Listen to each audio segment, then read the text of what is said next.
আমি নিলাম 250 গ্রাম পেঁয়াজ শাক। পেঁয়াজ শাকটা ছোট ছোট করে কেটে নিয়েছি।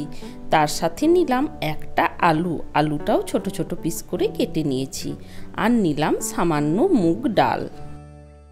একটা কড়াই বসিয়ে নিলাম, কড়াইয়ের মধ্যে দিয়ে দিলাম মুগ ডালটা। এবার মুগ ডালটা একটু নাড়াচাড়া করে ভেজে নেব। আমার চ্যানেল হেলদি অ্যান্ড ইয়ামি ফিউশনে সব বন্ধুদের স্বাগত। আজ নিয়ে এলাম পেঁয়াজ শাক আর মুগ ডাল দিয়ে একটা রেসিপি। এবার একটা বোলের মধ্যে নিয়ে নিলাম সামান্য জল। ওই জলের মধ্যে ভাজা মুগ ডালগুলো দিয়ে দিলাম। প্রথমে 2-3 বার জল পাল্টে পাল্টে ধুয়ে নেব, তারপর আধ ঘন্টার জন্য ভিজিয়ে রেখে দেব। একটা কড়াই বসিয়ে নিলাম, কড়াইয়ের মধ্যে দিয়ে দিলাম 1 চামচ মতো সর্ষের তেল। তেলটা বেশ ভালোভাবে গরম হয়ে গেছে। এবার এর মধ্যে দিয়ে দিলাম একটা শুকনো লঙ্কা আর কয়েকটা এলাচ। ফোড়ন থেকে একটা মিষ্টি সেন্ট বের হলে এর মধ্যে দিয়ে দিলাম ওই কেটে রাখা আলুগুলো। আলুগুলো দিয়ে 1 থেকে 1.5 মিনিট একটু নাড়াচাড়া করে নেব।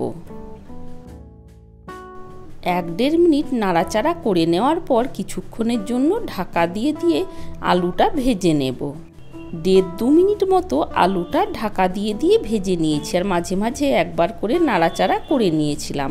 এবার এর মধ্যে দিয়ে দিলাম থেতো করে নেওয়া আদা আর কাঁচা লঙ্কা। এবার সব শুকনো মশলা এই আলুর মধ্যে দিয়ে দেব। দিয়ে দিলাম জিরে গুঁড়ো, তার সাথে দিয়ে দিলাম ধনে গুঁড়ো। এবার দিয়ে দিলাম পরিমাণ মতো লবণ আর হলুদের গুঁড়ো। আজ আমি এই রান্নায় পেঁয়াজ রসুনের ব্যবহারটা করিনি। জল দিয়ে দিয়ে আলুর সাথে মশলাটা একটু কষিয়ে নেব। আলুর সাথে মশলাটা 1.5-2 মিনিট মতো কষানো হয়ে গেছে। এবার এর মধ্যে দিয়ে দিলাম কেটে রাখা পেঁয়াজ শাক। পেঁয়াজ শাকটা কেটে নেওয়ার পর খুব ভালোভাবে জল দিয়ে ধুয়ে নিয়েছি। শাকগুলো দিয়ে একটু ভালোভাবে নাড়াচাড়া করে মিশিয়ে নেব। আলুর সাথে শাকটা 2 থেকে 2.5 মিনিট ভালোভাবে নাড়াচাড়া করে নিলাম। দেখুন আলু আর শাক অনেকটাই নরম হয়ে গেছে। এবার এটা আমি নামিয়ে নেব। একটা কড়াইয়ের মধ্যে দিয়ে দিলাম সামান্য জল। জলটা বেশ ভালোভাবে গরম হয়ে গেছে। এবার এর মধ্যে দিয়ে দেব আধ ঘন্টা আগে ভিজিয়ে রাখা মুগ ডালটা। মুগ ডালটা দিয়ে একটু নাড়াচাড়া করে নিলাম। এবার এটা কিছুক্ষণের জন্য ঢাকা দিয়ে সেদ্ধ হতে দেব। প্রায় ঢাকা দিয়ে 7 থেকে 8 মিনিট সেদ্ধ করে নিয়েছি। প্রায় 60% মতো সেদ্ধ হয়ে গেছে। এবার এর মধ্যে দিয়ে দেব ওই ভেজে নেওয়া শাক আর আলু। এবার এইগুলো দিয়ে একটু নাড়াচাড়া করে মিশিয়ে নেব। আরও 20% মতো শাক আর আলুর সাথে ডালটা সেদ্ধ করে নেব। কিছুক্ষণের জন্য আবার ঢাকা দিয়ে দিলাম। প্রায় 3 থেকে 4 মিনিট পর ঢাকাটা খুলে নিলাম।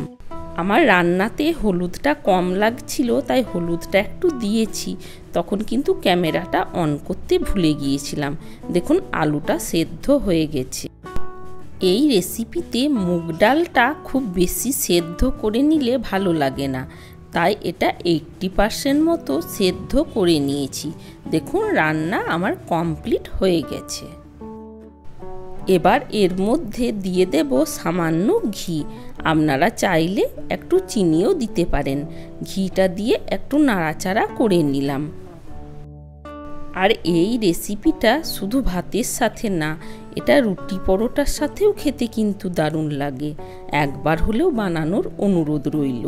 ভালো লাগলে একটা লাইক, বন্ধুদের সাথে শেয়ার ও চ্যানেলটা সাবস্ক্রাইব করে পাশে থাকার অনুরোধ রইল।